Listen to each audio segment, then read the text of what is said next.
Today I'm going to be talking a little bit about quantum computing, and on my title slide I just have some pictures of the parts of quantum computers.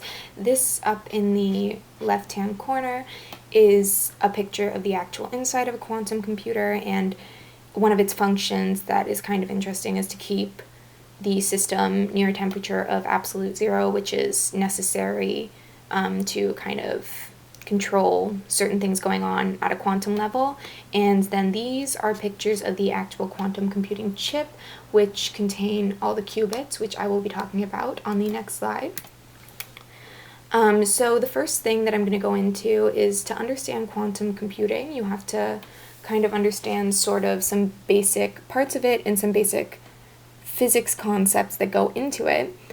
So the most practical and simple is bits versus qubits, and a lot of you, I'm sure, are familiar with bits. They are what classical computing chips currently use. They store information as binary bits, either in a state of 1 or 0, and this system can work for our everyday needs, but it also means that there is a finite possibility of possibilities of data that can be processed in a finite amount. So qubits are kind of like that, except they can be stored not only in a state of 0 or 1, but they can also be stored in both states at the same time. Now, when they're stored in both states at the same time, this is called superposition. And another thing you have to kind of understand along with superposition is the concept of entanglement. Now, in our physical world, when you think of entanglement, you think of something that can become untangled pretty easily, but in the quantum world, it's very different. When two things become entangled, you can't untangle them in the same way you can in the physical world. They sort of function as a type of unit now. They're bound together. So as far as qubits go, when qubits become entangled, no matter how far apart they are, they can react to changes in each other's states instantaneously. And what this means is, if you know one qubit's properties, then you automatically know all of its entangled qubits' properties as well.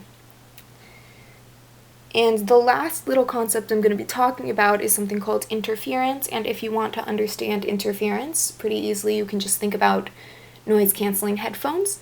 And what those use is constructive interference, which amplifies frequencies of wavelengths when the wavelength is hit with a wavelength that has its same frequency, and destructive interference, which cancels out all the ambient noise by creating a wavelength with a frequency that's opposite of that.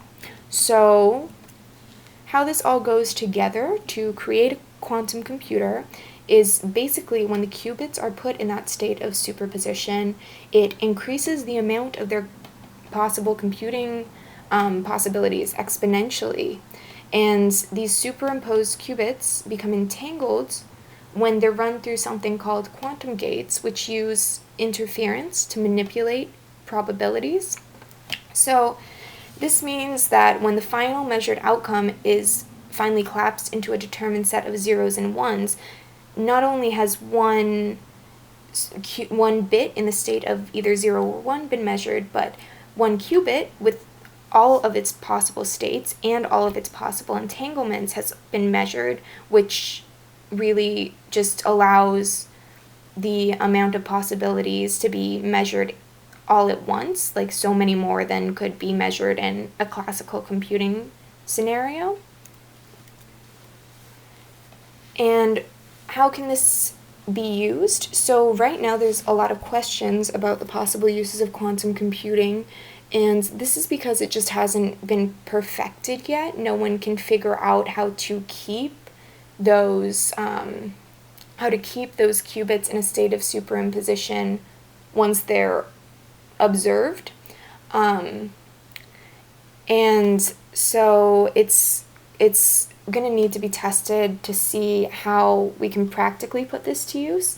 But some of the most basic predicted uses are the increased efficiency of large database searches.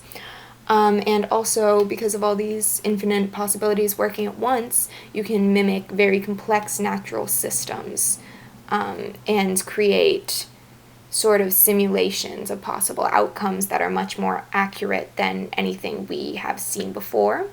And as far as when we can expect to see these quantum computers happening, a lot of companies are really secretive about their progress because there's a lot of money being poured into it and a lot of competition with who can roll these quantum computers out the fastest. But within the next 10 to 15 years, we should be expecting to see them for public use.